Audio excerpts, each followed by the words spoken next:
Ladies and gentlemen, you are about to witness some scenes from the next attraction to play this theater. This picture, truly one of the most unusual ever filmed, contains scenes which under no circumstances should be viewed by anyone with a heart condition or anyone who is easily upset. We urgently recommend that if you are such a person or the parent of a young or impressionable child now in attendance, that you and the child leave the auditorium.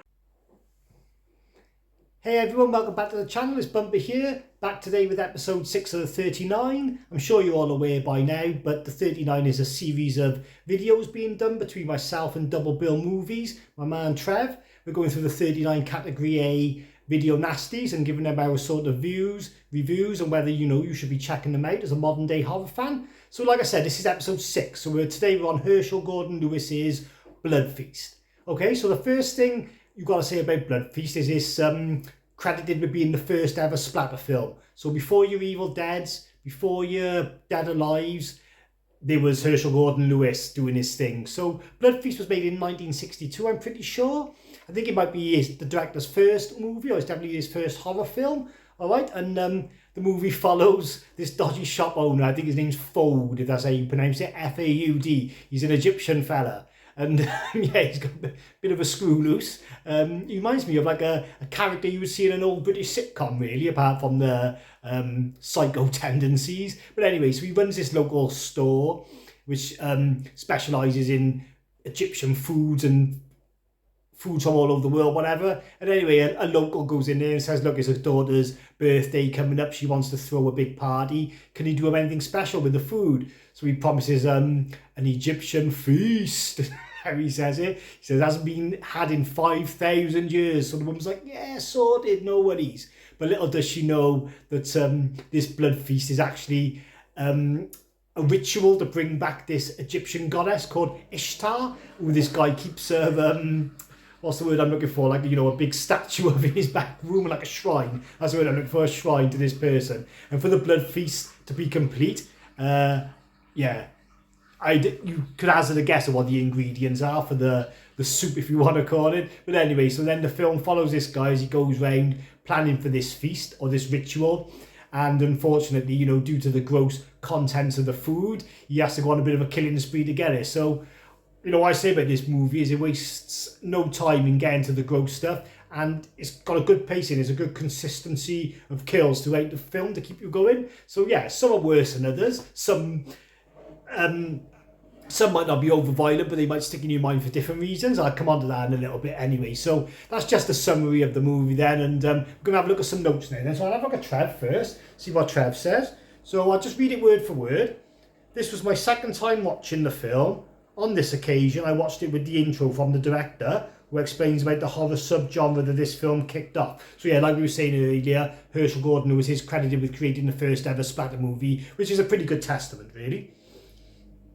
And then it says, I'm glad I added the intro too. So there's an intro on the Arrow release. Unfortunately, I watched this on streaming. It's on Shudder, so I didn't bother wasting the money buying the physical, although I should have, because it was a very crusty version, and the ratio was off. It had the black bars down the side. But hey-ho. And anyway, so then Trev goes on, the extra bit of information gained from it made it more special to watch. So what he's saying is, for a 20-second intro by a director explaining a bit about the film, it can completely change the viewing experience of the movie, which this sort of movie would, because otherwise a modern day horror person might just palm it off as cheap rubbish, but without realising, what foundations it laid. Alright then, so we're going to jump straight into the questions. Does it feel like watching a video nasty? In some ways, yes, but some ways, no. Okay, so I'll elaborate on that a bit.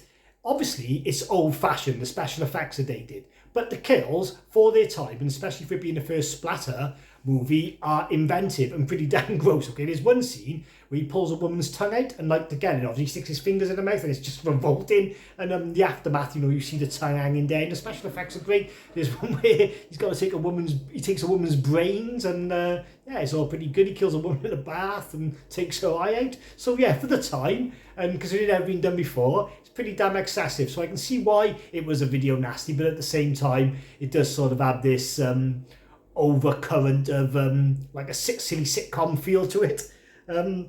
Should it be a video nasty? Not really, no. Though the fact all the victims are women, and what happens to some of them is likely why it was a video nasty. So yeah, it does tick the boxes for the video nasty checklist. You know, there's lots of naked women or bikini clad women, and yeah, there's lots of blood. So yeah, that's probably why it was banned at the time. But it'd be tame now by today's standards, no doubt. So then, should a modern day horror fan check it out? Yes, definitely. Most horror films wouldn't exist without it. You've got to learn where these kind of films come from.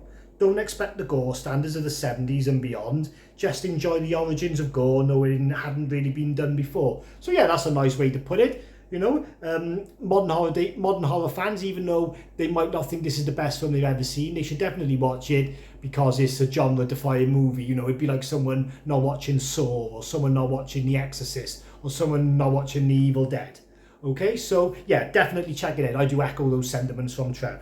So in summary then, Trev says, what a film. I enjoyed it more the second time, especially knowing it's the first splatter horror and it's from as far back as the 1960s.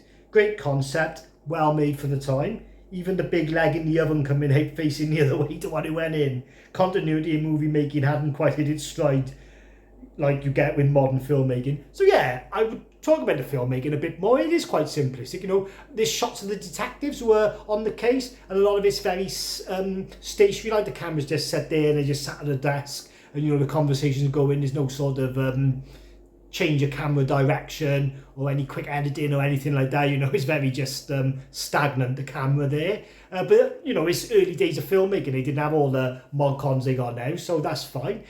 You can't talk about this movie without talking about the acting. You can search it on YouTube and you can find videos that say this movie may have some of the worst acting ever. There's a great scene where the guy's hanging onto the copper and he's going, I can't remember, because he took a whack over the head before his missus and her brain's taken out. But the acting is, it's just so funny. But it's cutesy, like, you know, it adds to the nostalgia of the time frame, you know. So I can see past the bad acting. It really doesn't bother me. In fact, it just brings a bit of lightheartedness to the film when it's getting a bit messy. All right, I've got to say a couple of other things about this film that I want to get off my chest. Like the guy, that Ford guy, like he has just got some brass balls on him. At the end, I don't want to put any spoilers in, so you can stop now if you want to see him. But it's a bit at the end where he's going to do the final sacrifice of this girl's party. They're all in the living room. He asks the girl to help him with the feast in the kitchen. She goes out there. He's got her laid on a breakfast bar, and he's literally going to whop her head off with a machete. The mother and all the family's only in a bloody saloon door behind him. Like, luckily the mother does come in, and he gets chased off, and these two coppers chase him, and he meets a grisly demise. A bit of an idiot for what he does, not thinking. Thought he got away, but hell no, it's crush time. So, yeah, so we'll just talk about the scores now then. So, Trev's give it 7 out of 10. He really loves this film, Trevor. I did as well, I got to be honest. At first, when they finished, I was going to give it a lower score because it was a bit cheap and things. But you've got to sort of take everything with a pinch of salt because of when it was made in 62. So the more I think about it now, I think the content would have been quite disturbing. The kills were brilliant, you know. The kills were better than some kills you see in movies much later in time. So a lot of it's off screen as well, don't get me wrong, but it's still, you know, it took it there, let's be honest, for its time. So yeah, I think I'm going to stick with my man Trev, and I think I'm going to give it 7 out of 10 as well. Alright then, so yeah, all in all, really good film. Definitely check it out. Get the Arrow release if you can, because like I said, it's really crusty on Shudder. But the Arrow one's great, and you get the intro. Alright then, I've been Bumper, so on behalf of me and Trev, thanks for watching, and we'll catch you on episode 7. I would tell you the name of the film, but I can't think what it is. I think it's Blood Rights, but we can't get it because it's never had a release. So we may just watch the trailer and give you our reports on the trailer, or, you know, if we can find a way, like on a Fire Stick or something, maybe. But I'm not holding my breath. Anyway, catch you soon.